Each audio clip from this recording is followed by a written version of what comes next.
ప్రభువైన యేసుక్రీస్తు నామములో ఉదయకాలమున మీకందరికీ మరి శుభములు కలుగును గాక. దేవుని పరిశుద్ధ నామంలో ఏర్పరచబడిన కూడిక కొరకు పరిశుద్ధాత్ముడు మనతో మాట్లాడుతున్న లేఖన భాగాన్ని చదువుకున్నాము.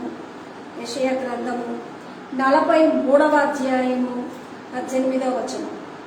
యెషయా గ్రంథము 43వ అధ్యాయము 18వ వచనం. మునపటి వాటిని జ్ఞాపకం చేసుకొనకుడి, పూర్వకాలపు సంగతులను తలంచుకొనకుడి.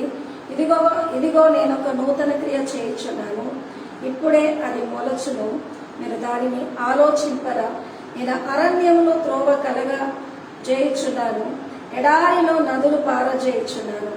నేను ఏర్పరచుకొనిన ప్రజలు త్రాగుటకు అరణ్యంలో నీళ్లు పుట్టించున్నాను, ఎడారిలో నదులు కలగ చేయుచున్నాను. అడవి జంతువులు, అడవి కుక్కలు, నిప్పు కోలును నన్ను గణపరచును. దేవునికి మహిమ కలుగును గాక. దేవుని పరిశుద్ధ నామంలో దేవుడు మరి మే మాసం అంతా కాపాడి మనకిచ్చిన జూన్ మాసాన్ని అనేకులు చూడలేక గతించిపోయిండవచ్చు. మనకిచ్చిన ఈ సజీవత్వాన్ని బట్టి దేవునికి స్తోత్రాలు చెల్లిస్తూ ఈ మాట దేవుడు మనతో మాట్లాడుతున్నాడు. ఎందుకంటే కష్టకాలము, దుఃఖ సమయము మనుషులకు కలుగుతుండొచ్చు, కానీ దేవుడు మేలు కూడా కలిగిస్తాడన్నది గుర్తించడానికి దేవుడు వాక్యంలో మరి మునుపటివి మరవాలి అన్నది దేవుడు మనతో చెప్తున్నాడు. ఎందుకంటే లాస్ట్ ఇయర్ మనము ఇదే మరి మే, జూన్ మరి మాసాల్లో కరోనా కోసం భయపడి చాలా మరి ఎంతో భయాందోళన కలిగి చాలా రిస్ట్రిక్షన్స్తో ఉన్నాం. కానీ ఈ సంవత్సరం బాగున్నాము, మనం గెడ్డానయ్యాం అనుకున్నాం, కానీ అసలైన భయం ఈ సంవత్సరం వచ్చింది. ఈ సంవత్సరం ఎట్లా గడిచిందంటే మన భారతదేశంలో చాలా శవాలతో దగురు పొడిచి అంతా మరి ప్రమాదంతో మనము కరోనాతో బీభత్సం అయిపోయాం. అయితే ఇలాంటి సమయాల్లో మరి ఇంకా మనము లేదు అన్నప్పుడు తిరిగి వచ్చింది. అయితే ఇంకా బాగుంటారు అన్న కూడా ఇంకా మనకు నమ్మకము అనిపించదు. ఎందుకంటే లాస్ట్ ఇయర్ భయపడ్డాము, నిజానికి ఆ సంవత్సరం అంత లేదు. ఈ సంవత్సరము మనం జయించాము అనుకున్న సంవత్సరం ఎక్కువగా వచ్చి మనకు బాధ, ఆ వేదన, అది గగురు పొడిచేలాగా మనల్ని భయపెట్టేదిలాగా ఉండేది. అయితే ఇప్పుడు ఇంకా ఇట్లాగే మళ్ళీ నెక్స్ట్ ఇయర్ మే నెలలో ఉంటాము, బాగుంటాము అన్నది ఎంతమంది ధైర్యం ఉండగలుగుతారు? తెలియకుండానే ఈ మాసము మనకు జీవితంలో మిగిలిపోయేటట్టు భయంకరమైన దోషభరితంగా మన మనసులో ఏం జరుగుతుందా, ఎలాంటి విపత్తులు వస్తాయా అన్నది ఎట్లా భయం కలిగిస్తుందో, దేవుడి యొక్క నామంలో నిరీక్షణ కలిగి నూతన మాసాన్ని బట్టి ఈ మాటను రిసీవ్ చేసుకోవాలి అని అంటే ఇప్పుడున్న భయాందోళనలో, ఆర్థిక ఒత్తిళ్లలో, పరిస్థితుల్లో బాగుంటామని నిరీక్షణ లేని వారితో దేవుడు మాట్లాడుతున్నాడు. ఎందుకంటే దేవుడికి సమస్తం సాధ్యమే.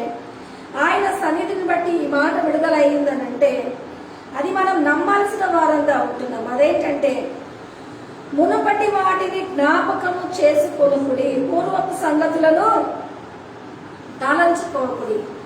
మునుపటి వాటిని ఇప్పుడు బాగుంటాము అన్నది ఎందుకు నిరీక్షణ ఉంచలేకపోతున్నామంటే మే నెల మన కళ్ళ ముందు ఒక చిత్రవద అయిన నెలలాగా, కుప్పతెప్పలుగా శవాలు తేలిన నెలలాగా మనలో భయం కలిగించింది.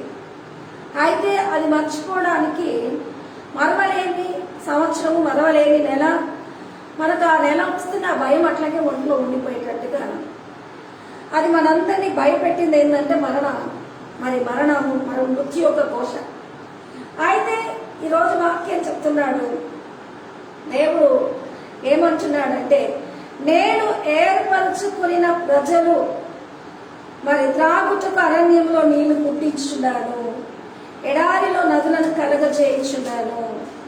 నేను అరణ్యములో త్రోవ కలగజేయుచున్నాను. అరణ్యము అని అంటే ఎలాంటి ఆశ్రయం లేకుండా మరి భయాలతో ఆశ్రయం లేని జీవితము, వెతుకులాట, భయభీతితో ఎట్లుంటుందో అట్లాగే ఈ యొక్క మరి కరోనా మాసంలో అన్ని విధాలుగా ఏంటంటే రోగాలు సమస్యలతో, ఉద్యోగాలు లేక ఎన్నో మరి ఇబ్బందులతో మనం గడిపిన ఈ నెల దేవుడు కార్యం ఒక అద్భుతం జరిగితేనే మనకు నిరీక్షణ కలుగుతుంది.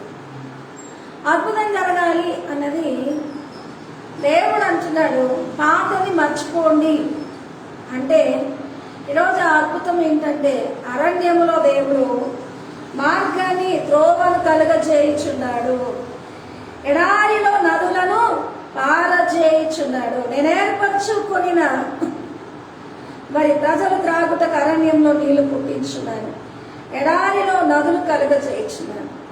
అయితే దేవుడు ఏర్పరచుకున్న వాళ్ళకి అరణ్యంలో మిరాకిల్, నీళ్లు, ఎడారిలో నదులు అన్నది అసలు లేని చోట సముద్రం, ఎడారిలో నీళ్లు. నేను ఈ మధ్యగా వ్యాపార విషయాలు కొన్ని గమనించాను.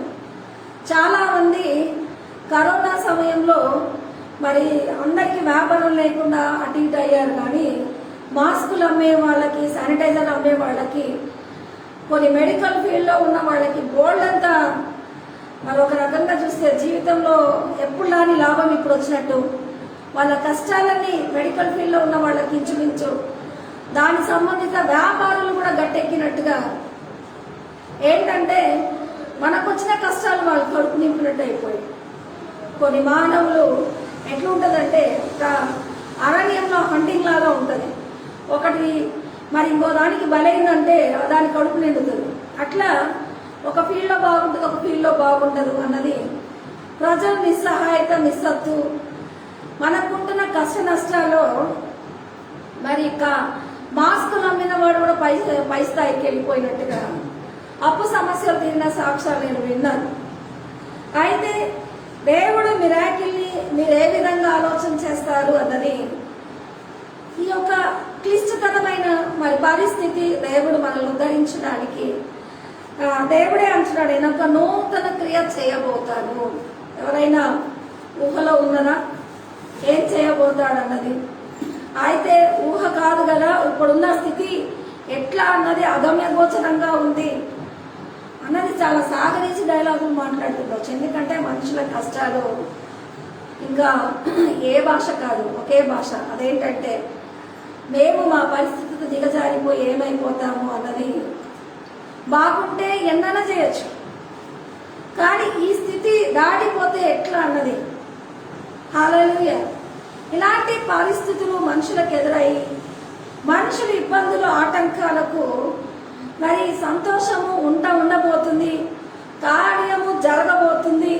దేవుడు మీ ఎడల అభిప్రాయం కలిగి ఉన్నాడంటే ఈ మాట కూడా ఓ పేపర్ని మరి చుట్టి ఇట్లా పడేసినట్టుగా ఓ విలువైన మాటను కూడా అట్లాగే మీరు పడేసే ఆస్కారం ఏంటంటే ఎప్పుడు ఏది కూడా మన జీవితంలో జరగని కష్టాలకే ఈ జీవితం అంటే నిరీక్షణ లేని వారిగా కొన్ని వాటిని మనము గ్రహించలేని వారంగా ఉంటారు. కానీ ఈరోజు దేవుడు ఏమంటున్నాడంటే అరణ్యంలో నేను త్రోవ కలిగిస్తాను, ఎడారుల్లో నదులను నేను పారా చేస్తాను. నిరీక్షణ లేని మరి ఆయన ఏర్పరచబడిన వారికి నువ్వు ఊహించని కార్యం దేవుడు చేయబోతున్నాడు. ఇవే దేవుడి యొక్క కార్యాలు. పరిస్థితి, సందర్భాలు, లోపల 10 మంది పోయే దారిలో మనము ఉంచగా దేవుడు ఉద్ధరిస్తాడన్నది ఇందాకే నేను మీకు చెప్పాను. మాస్కులు అమ్మే వాళ్ళు కూడా బాగుపడడానికి ప్రపంచం ఎటుపోతుందో అన్నది కొందరికి ఉపాధి కలిగినట్టుగా కొన్ని సమయాలు గాడ్ మిరాకిల్ కూడా కొన్ని జరుగుతూ ఉంటాయి. అవి మన ఊహకు అందవు. కానీ ఈరోజు దేవుడి వాక్యం నమ్మదగినది. అందుకే దేవుడి యొక్క గొప్ప వాక్కు ఇలాంటి మరి అపనమ్మకంతో ఉన్న యాకోబు దీనస్థితి ఎడల వెల్లడైనప్పుడు ఏమని రాయబడిందంటే, యాకోబు నేను నిన్ను సృజించిన వాడను,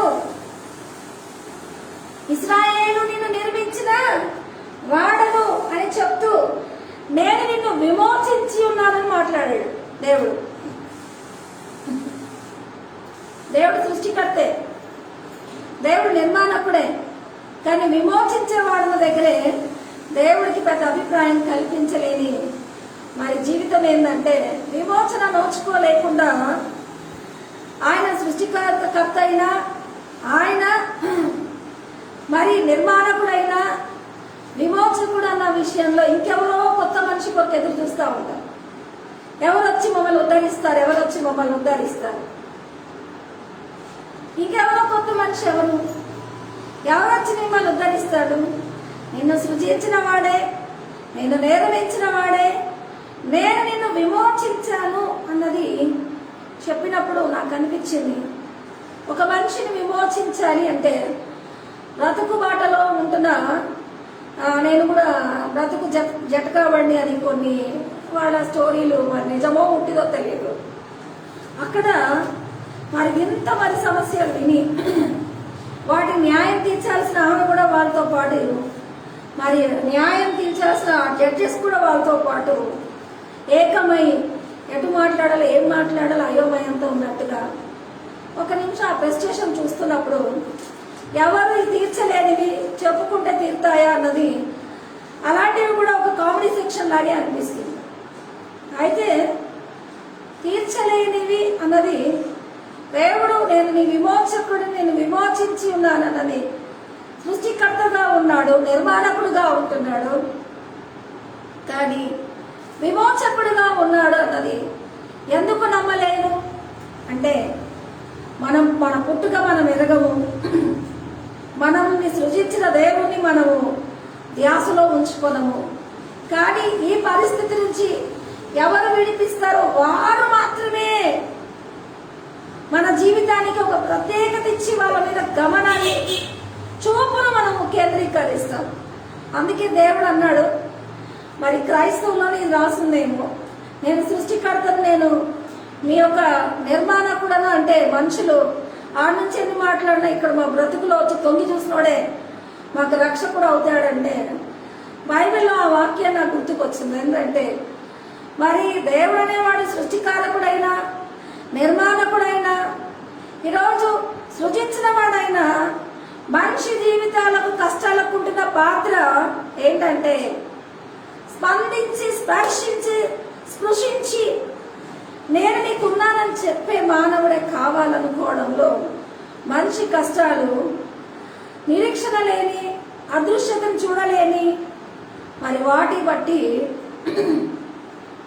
మనిషి గమనం లేని పరిస్థితుల్లో దేవుని యొక్క గొప్పతనాన్ని ఎత్తిపట్టలేకపోయాడు. అందుకే దేవుడు ఆ మనుషులు రక్త మాంసములు గలవారని, తాను కూడా రక్త మాంసములను పాలి భాగస్థుడై మనలను, మన యొక్క బాధలను తను కూడా వహించి మనకు విడుదల అన్నది ఏం చేసినా ఈ మనుషులు పరలోక రాజ్యానికి ఎక్కలేని వారు, పైకెత్తి నా యొక్క సన్నిధిని నిరీక్షించి కార్యాన్ని పొందలేని వారు.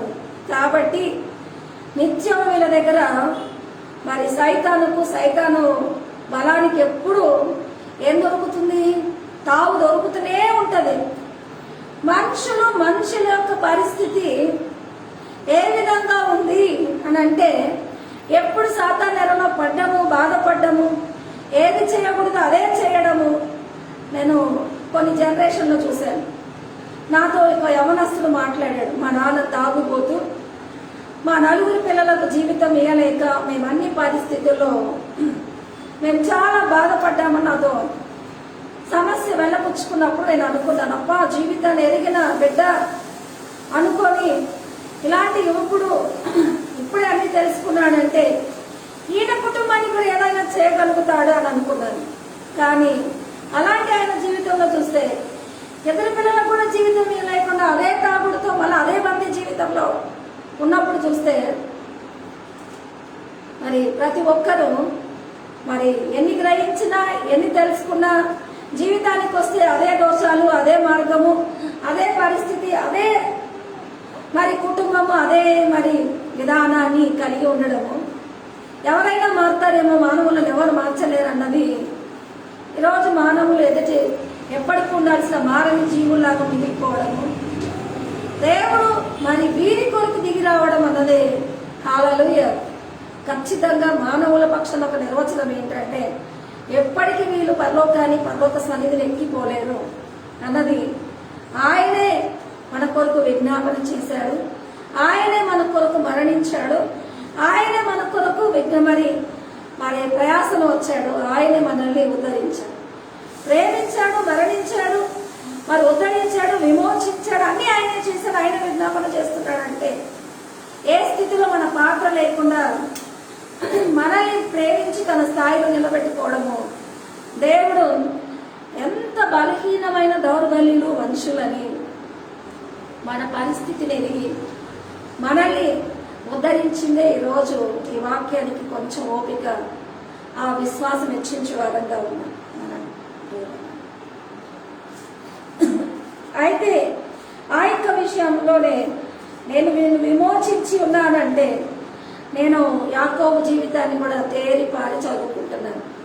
ఈ మాట మేమెందుకు విశ్వసించలేకపోతున్నామని తేరిపారి చదువుకుంటున్నప్పుడు అక్కడ ఏం రాస్తుందంటే, నీ ప్రాణ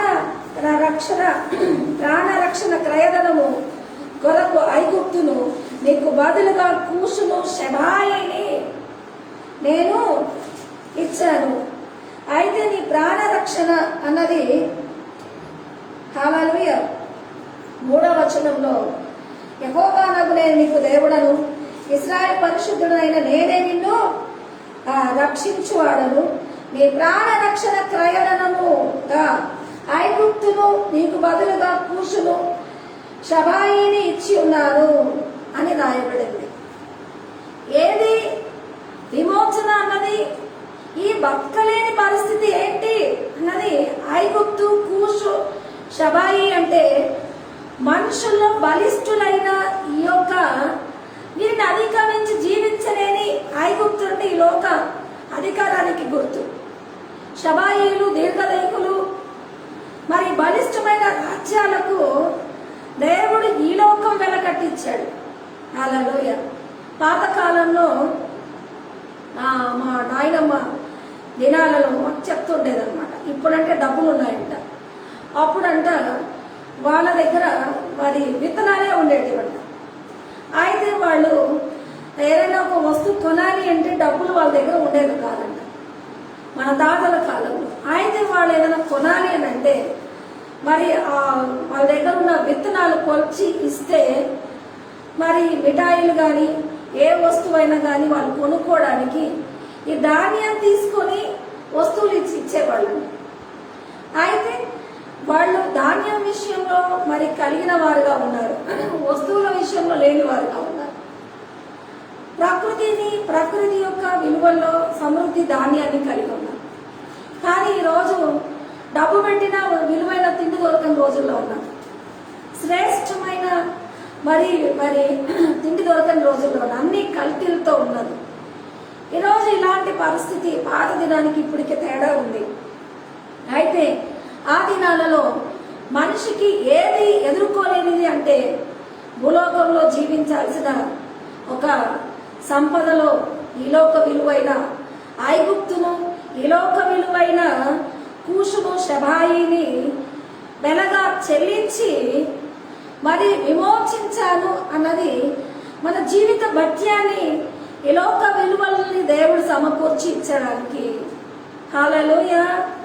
ఈరోజు మానవుడు మరి ప్రాణం ఉంటే మరి ఏదైనా చేసుకొని బ్రతుకుతాడు అన్నది ముందు ఈ లాక్డౌన్లో మనం నేర్చుకున్నది ఏంటంటే, మరి విలువైన మనము కొనుక్కోలేకపోయినా, విలువైన మరి పనులు చేయలేకపోయినా, ఏదైనా విదేశాలకు వెళ్ళలేకపోయినా, కొన్ని మనం చేయలేకపోయినా, ఈ యొక్క మరి లాక్డౌన్లో మన ప్రాణాన్ని, మన ఊపిరిని కాపాడుకొని మరి శానిటైజ్ చేసుకొని పరిశుభ్రంగా ఉండి విలువైన తిండి తిని మరి ఇమ్యూనిటీ పెంచుకోవాల్సిన జాగ్రత్తలు ఏంటంటే కేవలం ప్రాణరక్షణ కొరకే ఈ నెల రోజులు కూర్చున్నాం.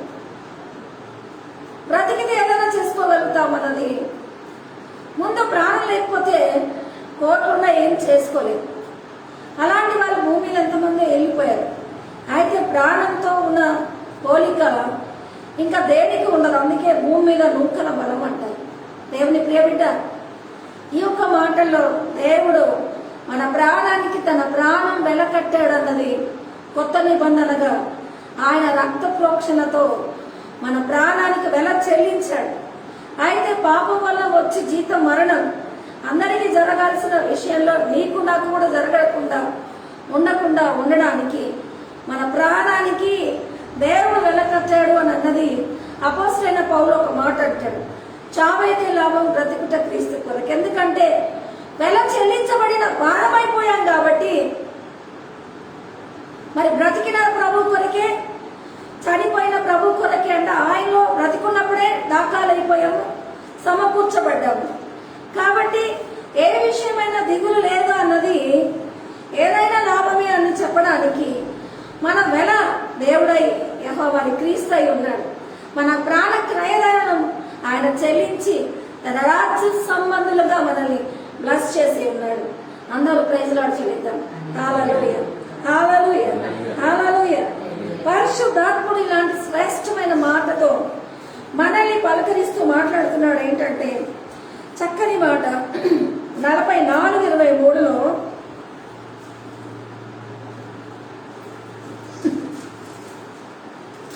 యెషయా 44:23లో చూసినట్లయితే యెహోవా ఆ కార్యము సమాప్తి చేసి ఉన్నాడు. ఆకాశములారా ఉత్సాహధ్వని చేయుడి, భూమి అగాధ స్థలములారా ఆర్భాటము చేయుడి, పర్వతములారా అరణ్యము అందులోని ప్రతి వృక్షమ సంగీతనాదము చేయుడి. యెహోవా యాకోబును విమోచించాడు, ఆయన ఇశ్రాయేలీయులలో తాను మహిమోన్నతినిగా కనపరుచుకొని. మరి ఈ యొక్క విషయంలో యెహోవా ఆ కార్యము సమాప్తి చేసి ఉన్నాడు. అయితే దేవుడు వెల చెల్లించాడన్నది ఈరోజు యాకోబును భయపడకు, నేను విమోచించాను అన్నది నీకు అర్థం కాకపోవచ్చు. నువ్వు మరి సృజించిన వాడిని, నేను నిర్మాణకుడిని, భయపడకంటే ఇది అర్థం కాకపోవచ్చు, విమోచించాలంటే అర్థం కాకపోవచ్చు. కానీ మనుషులకు విమోచన చెల్లించాము అన్నది ఏవి నాట్యమాడుతున్నాయి? పర్వతమా, అరణ్యమా, అందులోని ప్రతి వృక్షమా సంగీతం చేయండి. దేవుడు కోరుకున్న యాకోబుకు వెల చెల్లించబడింది. అవును ప్రియ బిడ్డ, రోమా 8వ అధ్యాయంలో ఉంటది. ఏమని ఉంటది? సృష్టి తన బిడ్డలకు మహిమ పొందడానికి మిక్కుటంగా ఏం చేస్తుందంట? మూలుగుచ్చు అపేక్షిస్తూ వారి మహిమ కొరకు కనిపెడుతుందండి. ఈరోజు మనకు వెల చెల్లించబడింది అన్నది సృష్టి నాట్యమాడుతుంది. తన బిడ్డల మహిమకు తేబడడానికి సృష్టి ఎదురు చూస్తుంది. ఆయన యాకోబును విమోచించడని సృష్టి నాట్యమాడుతుంది. కానీ మనము మన విలువల్లో ఇంకా బ్రతికున్నాము అన్న దానికన్నా నాకు చాలాసార్లు పాత నిబంధనలో ఒక మాట రాయబడి ఉంది. వాళ్ళు అరణ్యంలో 40 సంవత్సరాలు దేవుడితో జర్నీ చేశారు. అయితే వాళ్ళు చాలాసార్లు దేవుని శోధిస్తున్నప్పుడు వారి బట్ట మారలేదు, వారి చెప్పులు అరిగిపోలేదు, వారికి ఆకలేయకుండా సృష్టినంతా వంచారు. అయితే ఎండ దెబ్బ తగలకుండా పగటిలో మేఘస్తంభాన్ని, రాత్రిలో అగ్నిస్తంభాన్ని, ఇలాంటి అద్భుతాలన్నీ చేశాడు. సృష్టి తన బిడ్డలకు సేవ చేసింది. అక్కడ సేవ చేసింది. హల్లెలూయా. సేవ చేసింది అన్నది వాళ్ళకి పూరలు, వారికి మరి బండ నుంచి నీళ్లు, మరి ఆకాశంలో మేఘస్తంభాన్ని, రాత్రిలో అగ్నిస్తంభాన్ని, సృష్టి మొత్తము దేవుని జనాంగానికి మేలు చేసింది. దేవునికి మహిమ కలుగునుగా. దేవుడు ఏర్పరచుకున్న వాళ్ళకి ఎలాంటి మరి కార్యం దేవుడు ఉంచాడో మీరు ఒకసారి ఆలోచన చేస్తున్నారు. ఈ మాటను ఊహించుకుంటే ప్రైజ్ ది లార్డ్, దేవుడు మనకు అధికారం ఇచ్చాడు. లోపరుచుకొని ఏమన్నాడు కానీ లోబడి ఇంకా అందరికేదో జరుగుతుంది మనకేదో జరుగుతుంది అన్నది భయపడాల్సిన అవసరం లేదన్నది దేవుడు నీతో నాతో మాట్లాడుతున్నాడు. అయితే ద్వితీయోపదేశకాండ 29:5లో నేను మీ దేవుడైన యెహోవానని మీరు తెలుసుకున్నట్లు 40 సంవత్సరం నేను మిమ్మల్ని అరణ్యంలో మరి నడిపించి తిని మీ బట్టలు పాతగిల్లలేదు, మీ చెప్పులు పాతగిల్లలేదు. అయితే తెలుసుకున్నట్లు అని రాయబడినప్పుడు బట్టలు చెప్పులు కూడా దేవుని మాట విని వాటికి అరుగుదల, వాటికి పాతగిల్లే తత్వం పుట్టలేకుండా వేసుకున్న బట్ట, వేసుకోవాల్సిన చెప్పులు. హల్లెలూయా. చాలాసార్లు మరి క్రైస్తవ బిడ్డలు బట్టలు చెప్పుల కోసము ఈ పూటకి ఏం ధరించుకుందామని దిగులు చెంత కలిగి ఉంటారు. దేవుడు సృష్టినంతా మనకు ఉంచాడన్నది మర్చిపోయారు కదా. దేవుడి నామంలో నేను మీ దేవుడిని అని తెలుసుకోవడానికి ప్రకృతిని మనకు ఉంచాడు అన్నది మర్చిపోయి మరి ఈరోజు దేవుడు గొప్పతనాన్ని హెచ్చించాల్సిన వారంగా కాకుండా లోపరచబడిన వాటికి మరి దాఖలు చెందుతూ ఏమైపోతున్నాడంటే మరి లోబడిపోయి అన్నిటికీ లోకువైపోయి దేవుడి సన్నిధిని హెచ్చించే వారంగా కాదు. ఈ పూట ఏం దొరికితే ఒక పూట జయిష్టత్వం కొరకు మనకిచ్చిన విలువైన వాటిని అక్కడ కట్టి అవి తెచ్చుకోవాలనుకున్నట్టుగా మన దేవుడు ఏమంటున్నాడు, నేను మిమ్మల్ని కొన్నవాడిగా మీకు విమోచన ఇచ్చాను, మీ కొరకు నేను బిల్లులు కట్టాను. ఏం కట్టాను? ఈ లోకబలమైన ఐగుప్తును, కూషును, షబాయిని మీ కొరకు. కాబట్టి ప్రకృతి మీకు ఏం చేయదు, నీళ్ళ మీద వెళ్ళినా ఏం చేయదు, అగ్నిలో వెళ్ళినా ఏం చేయదు, ఇది అని చూసినా ఏం చేయదు. హల్లెలూయా. కొన్నిసార్లు ఇలాంటివన్నీ అయితే భయాలు లేకుండా జీవించడానికి దేవుడు మరి విమోచన క్రయధనంగా అన్ని చెల్లించాడు అన్నది. ఇప్పుడు విమోచించాడు దేవుడు అన్నది గుర్తురాని వారంగా లోకువైపోయి కదా.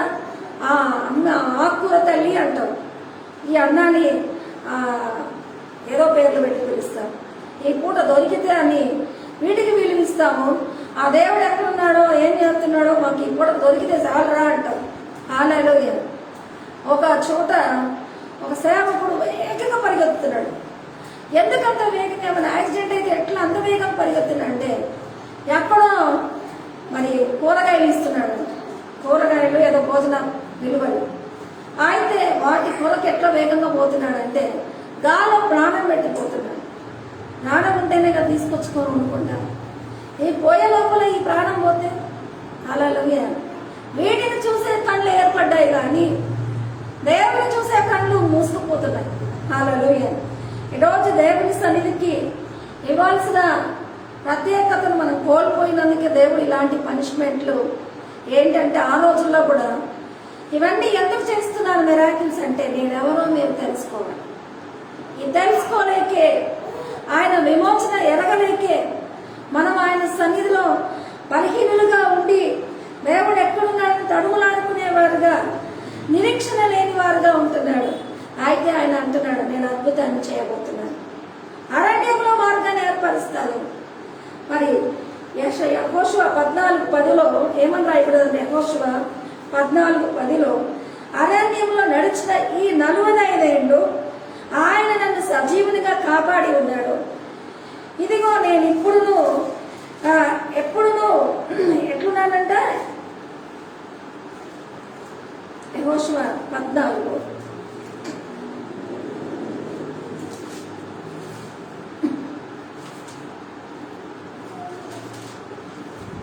యెహోషువ చాలా చక్కగా దేవుని ఎత్తిపట్టాడు.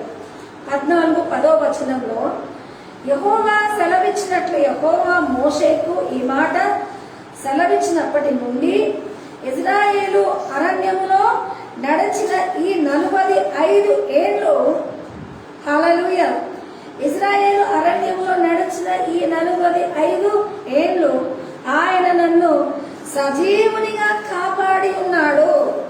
హల్లెలూయా. అంతేకాదు, ఇదిగో నేనిప్పుడు 85 ఏళ్ల వాడను నై ఉన్నాను. ఇదిగో నేను ఇప్పుడు 85 ఏళ్ల వాడను మోషే నన్ను పంపిన నాడు నాకెంత బలము ఉన్నదో మరి ఇప్పుడు కూడా నాకు అంత బలం ఉన్నది.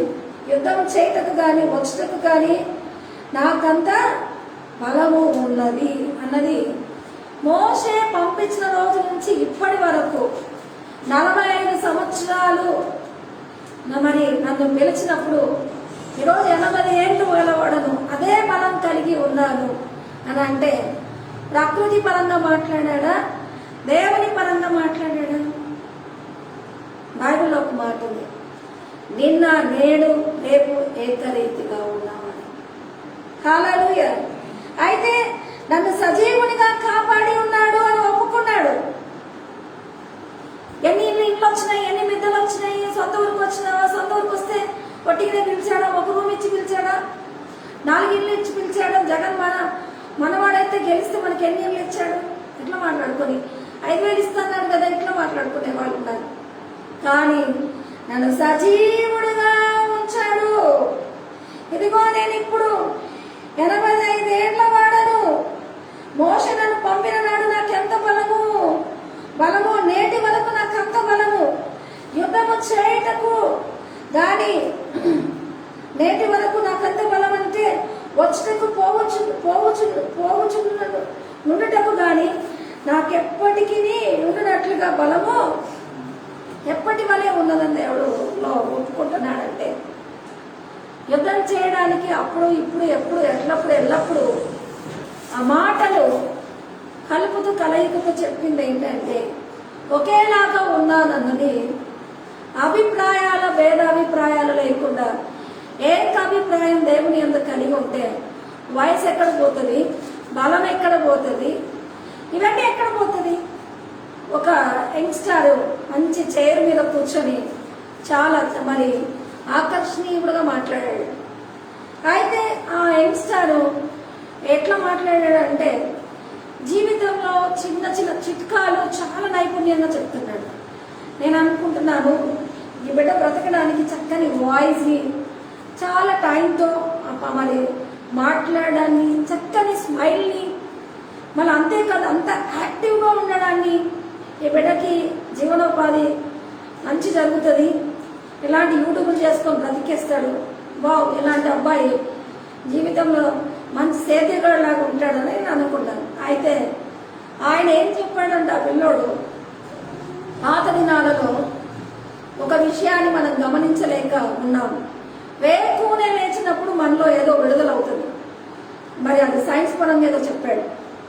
వేకునే నిద్ర లేచినప్పుడు సూర్యరశ్మికి మరి మనము తిరుగుతున్నప్పుడు విడుదలైనప్పుడు ఆ విడుదలైనదే అదే సమయానికి మరి రాత్రి సమయంలో కూడా నిద్రపోవడానికి అలాంటిది ఒకటి మనలో విడుదలైనప్పుడు ఎంత వేకునే లేచి ఎట్లా లేచామో ఆటోమేటిక్గా అదే సమయానికల్లా రాత్రికల్లా టైంకి మనం నిద్ర రావడానికి ఆ వేకువలో కిరణజన్య సంయోక్రియలాగా జరిగే మీలో ఉత్పత్తి అయ్యేది మరి అదే టైమింగ్లో సాయంత్రం కూడా ఉత్పత్తి అవ్వడానికి ఆ టైమింగ్లో తెలియకుండానే ఆ పాతకాలం వాళ్ళు ఆ టైంలో లేసేవాళ్ళు ఆ టైంలో పడుకునేవాళ్ళు.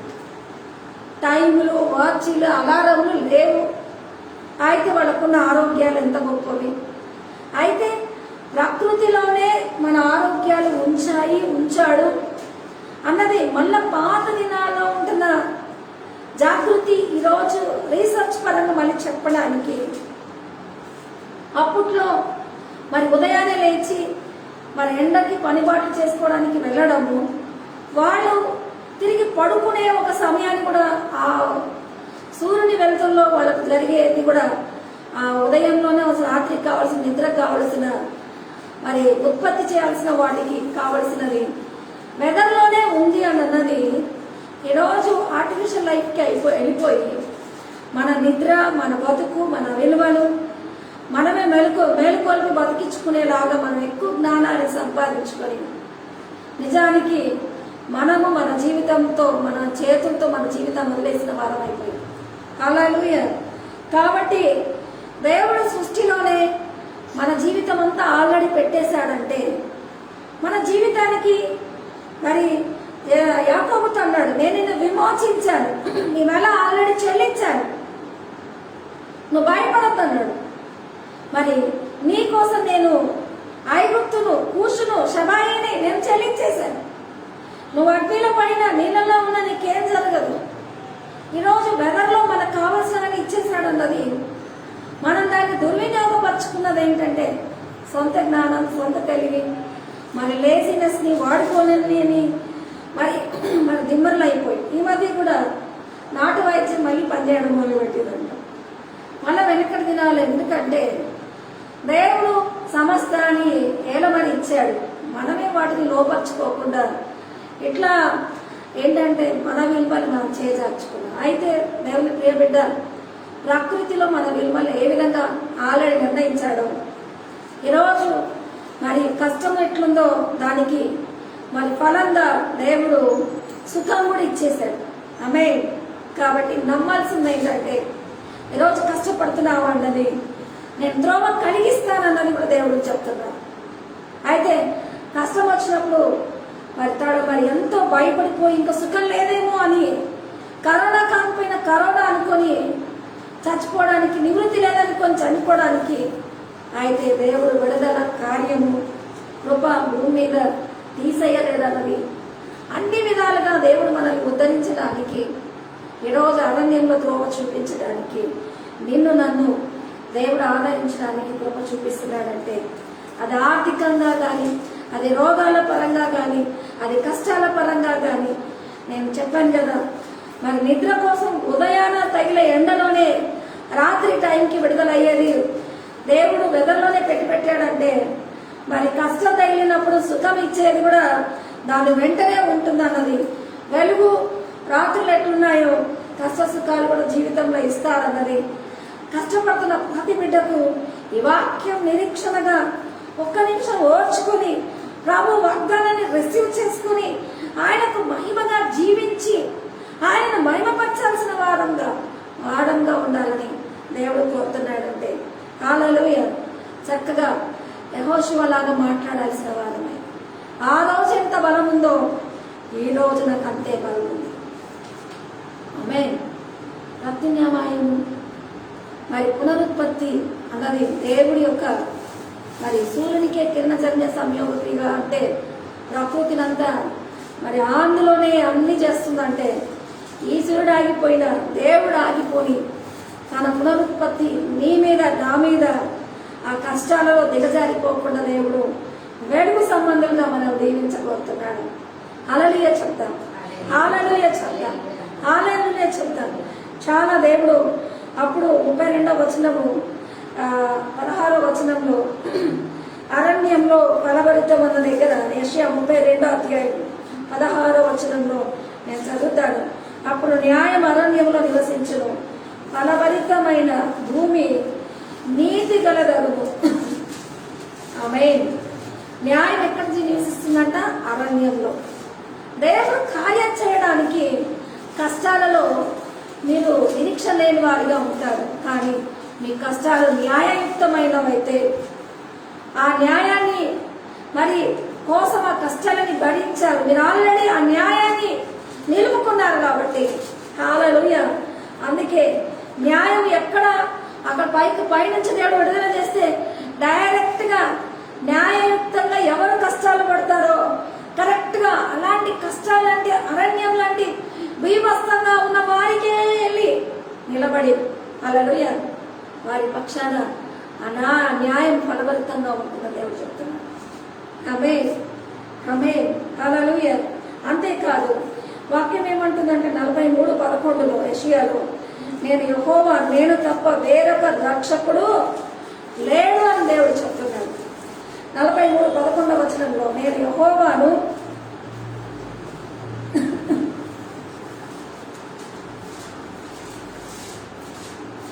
ఈ మాట నమ్మారా నమ్మలేదా అన్న మాటకి మీరెవరు భయపడకుండా నేనే యెహోవాను,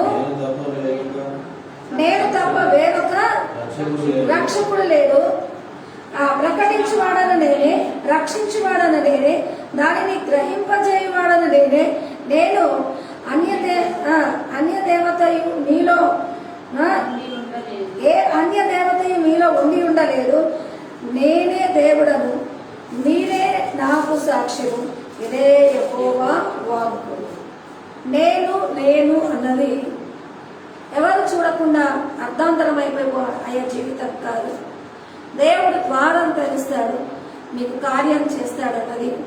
భూమి అంతంతటా ఆయన రక్షణ, ఆ కష్టాలలో ఆ ఫలభరితమైన నీతి దిగి దేవుడు అరణ్యాన్ని మరి ఫలభరితంగా ఆయన నీతి ద్వారా నివసింపజేస్తూ ఫలభరితమైన భూమిగా ఆయన మార్చడానికి ఎవరు కష్టాలు పడుతున్నారో, ఎవరు ఆశ్రయం లేక ఉంటున్నారో వారి ఎడల ఈ వాగ్దానం నెరవేర్చి ఈ యొక్క జూన్ మాసము దేవుని యొక్క కృపలో మీకు కొత్త కార్యము, ఆయన నీటి ఊటను, ఆయన వాగ్దానమైన మరి సముద్రం లాగా మీకు ఊటను దేవుడు అనుగ్రహిస్తున్నాడు. హల్లెలూయా.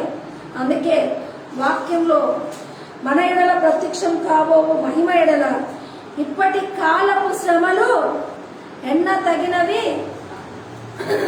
అవును, ఇప్పుడు మీరు పడ్డ కష్టాలు ఇంత చేస్తాడంత చెప్పచ్చు, భార్యడు మోనడుగా చెప్పచ్చు. కానీ పొందబోయే మహిమ ఎదుట ఆమె ఈ కష్టాలు తృణమాత్రంగా ఉండిపోతాయి. చూడండి, తల్లి ప్రసవ వేదనలు ఎంత ఉంటాయో, బిడ్డలు కన్నాక ప్రసవ వేదనలతోనే దరిద్రుడు అనదు. హల్లెలూయా. ఆయన చూడగానే ఈ యొక్క కష్టాలు ఎట్లా మర్చిపోతుందో, మీ కష్టాలకు ప్రసవంగా ఆ మహిమ దేవుడు కార్యంగా ఇస్తుంటే ఇప్పుడు ఆ మహిమను మీరు పొందుకొనబోతున్నారు అన్నది ఈరోజు వాగ్దానంగా ఆ మిరాకిల్ దేవుడు చేస్తున్నాడు. హల్లెలూయా. నేను కూడా దేవుడి నామంలో చాలా రోజులు మరి నిరీక్షణ లేని విషయమే నేను అనుకున్నాను. మరి మేము ఆల్రెడీ ఒక పరిచయం సంపూర్ణం చేశాం. రెండవ పరిచర్య ఇది నీ ఏర్పాటు అని దేవుడు చెప్పాడు. మరి నా ఏర్పాటు అని దేవుడు చెప్పాడు. నిరీక్షణ లేని దానిగా ఉన్నాను.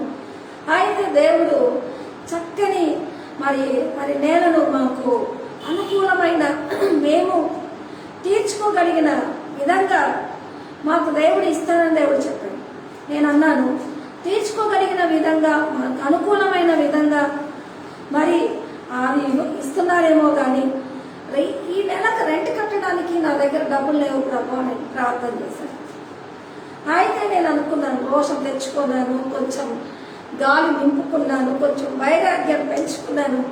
ఓ గాడ్, నువ్వు అద్భుతాలు చేసేవాడిగా నాకేదో చేయబోతున్నానని గొప్ప గొప్ప అక్షరాలతో చూపిస్తున్నావు. కానీ 4,000 రెంట్ కట్టడానికి ఈ నెల డబ్బు మరి మెయిన్ మరి డబ్బు లేదు. ఇప్పుడు నేను సందిగ్ధంలో పడ్డాను. నిరీక్షణకి అన్నది ఒక అనుకూలమైన రేట్ అయినా అది మేము చెల్లించుకొని తీర్చుకునే ఆశ కన్నా ఈ నెల రెంట్ కట్టడానికి దేవుడు అద్భుత రీతిగా మరి ఒక సహోదరుడు కష్టాలలో ఉన్నానని అద్భుత రీతిగా మాకు రెంట్ కొరకు మనీ వేశాడు. హల్లెలూయా. సాక్ష్యాన్ని నేను అనుకున్నాను, గాలి నింపుకొని వైరాగ్యం పెంచుకొని ఈ సేవకి రూమ్ రెంట్ కడితే నేను ముందుకెళ్ళాలి అన్నది 2 నెలలకు కావలసిన రెంట్ను దేవుడు ముందే వేశాడు. దేవుడు మరి వాగ్దానానికి నేను ఉట్టిగా నిలబడలేదు. దేవుడు కార్యాన్ని చవిచూచి చుంబించి దేవుడి యొక్క వాగ్దానాన్ని చెప్పడానికి ఈరోజు ఎవరైనా కానీ ఎలాంటి ఫైనాన్షియల్ ఒత్తిడి ఉన్నా ఆయనకు మహిమార్థంగా ఉండబోతున్నా నేను పడిన న్యాయయుక్తమైన అరణ్యం లాంటి చిత్తడిలాగా ఉన్న కష్టాలు, మిమ్మల్ని ఉక్కిరి బిక్కిరి చేస్తున్న సమస్యలు ఏమున్న దేవుడు వాగ్దానాన్ని పరిశీలిస్తుంది. దేవుడు తన కృప మీకు అనుగ్రహిస్తున్నాడు. దేవుడి మాటల్ని దీవించి మీ వెనుకల్లో హల్లెలూయా. ఏ విధంగా అంటే మరి దేవుడు చెప్తున్నాడు, నేను నూతన క్రియ చేయబోతున్నాను. అరణ్యంలో త్రోవను కలుగజేసి ఎడారుల్లో నదులను ఏం చేస్తున్నాడంటే పార చేస్తున్న రీతిగా మీ కష్టాలలో సుఖము, మీ యొక్క కన్నీటిలో మరి దేవుని ఓదార్పు నదిగా, మరి ఎడారిలో ఆయన ఓటగా ఓదార్పుగా మీకు ఆశీర్వాదము మరి దేవుడు అనుగ్రహించునుగాక. ఆమేన్. నీ నామంలో అన్ని సాధ్యం, అన్నీ సాధ్యమే. నీ సన్నిధిలో అన్ని సాధ్యం, అన్నీ సాధ్యమే.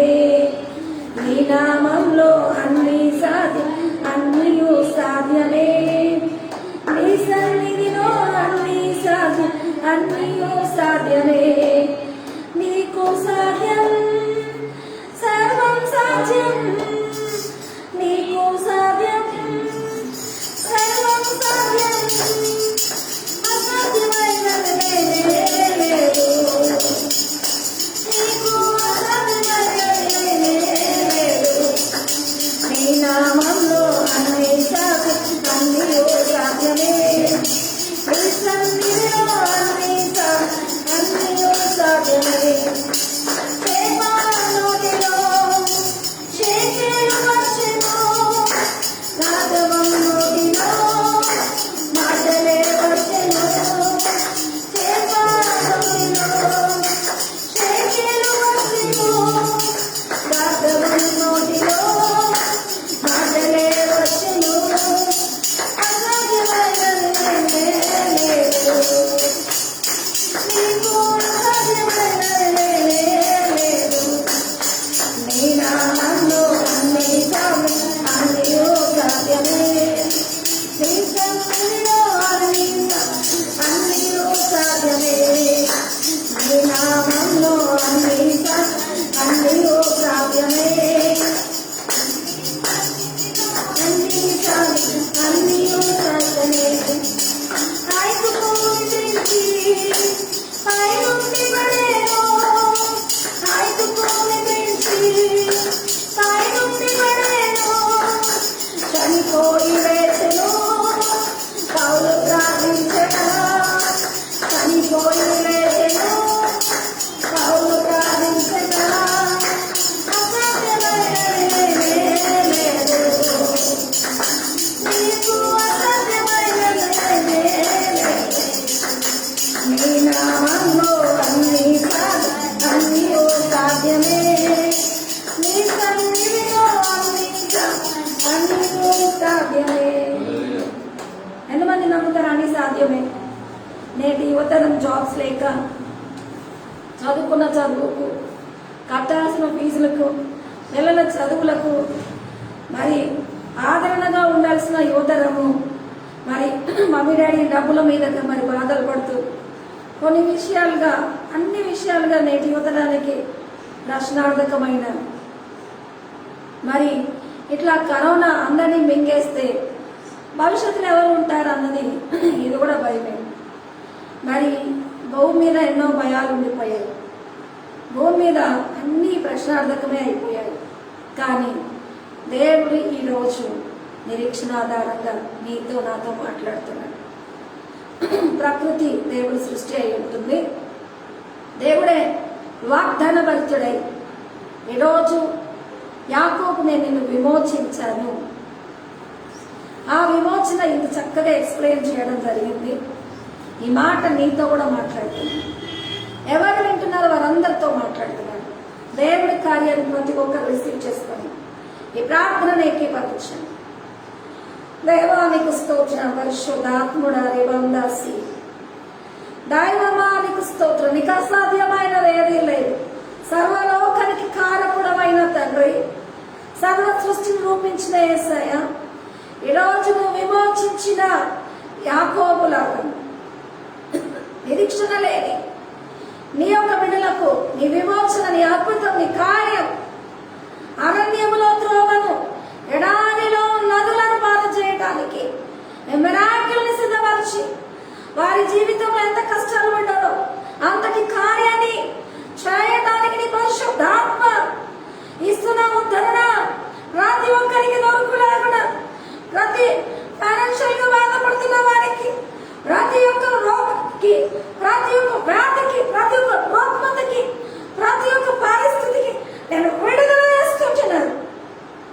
యేసు నామం పేరట ఈ కార్యం విడుదల చేస్తున్నాను. కృప కలిగిన సన్నిధి ప్రతి ఒక్కరిని వరించిన దాక, కృపగల సన్నిధి ప్రతి ఒక్కరిని వరించిన దాక, యేసు శక్తివంతమైన కార్యం పరిస్థితులు, వారి యొక్క ఇండ్లలో, వారి వెలుగులలో అద్భుత ఆశ్చర్య కార్యం జరిగించిన కాక.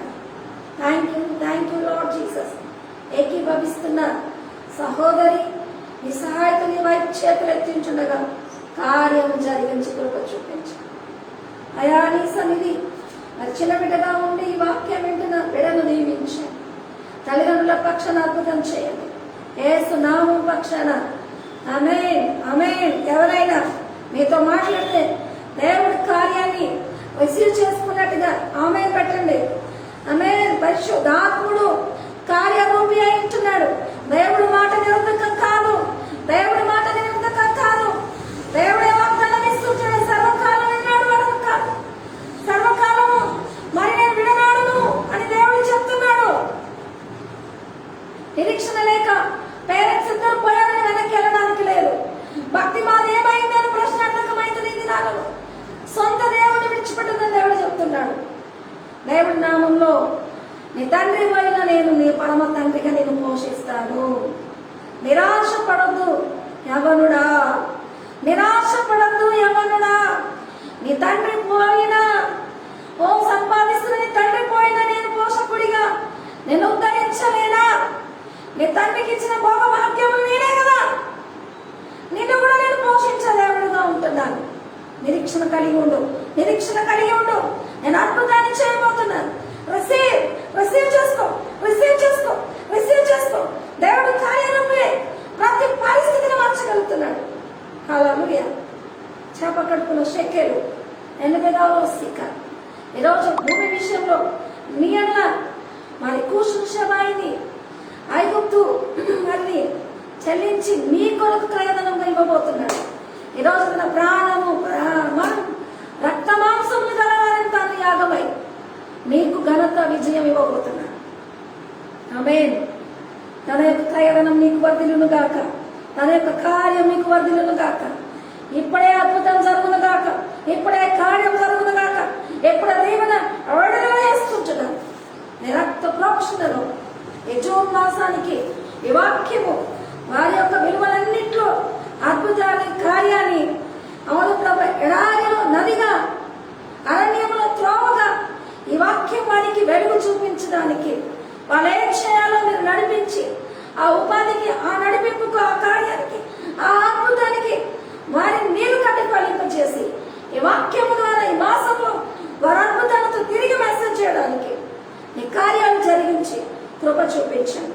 ప్రతి బాధ లేని బిడ్డను యేసు రక్తంలో విడుదల కలుగుమని ఆజ్ఞాపిస్తున్నాను. నీ రక్త ప్రోక్షణతో శుద్ధీకరించి నీ సన్నిధి ప్రతి ఒక్కరికి అనుకూలపరిచి దీవించను. యేసు నామములో అడుగుతున్నాం తండ్రి. ఆమేన్. ఆమేన్.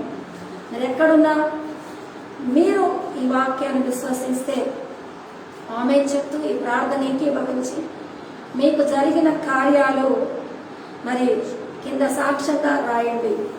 దేవుడు అనేకమైన దీవెనలు మరి ఈ యొక్క ప్రార్థన ద్వారా జరిగిస్తున్నాడు. దేవుడు చేస్తున్న కార్యాలలో ఆయనను మహిమపరచడానికి మనల్ని బట్టి సృష్టిస్తూ మరి మహిమపరుస్తుంది. ఇప్పుడు ఈ వాక్యాన్ని బట్టి గ్రహించి ప్రత్యేకించుకున్న వారు మరి మీకు జరిగిన కార్యాలు సాక్షాత్తంగా చెప్పాల్సిందిగా కోరుతున్నాను. అందరికీ వందనాలు.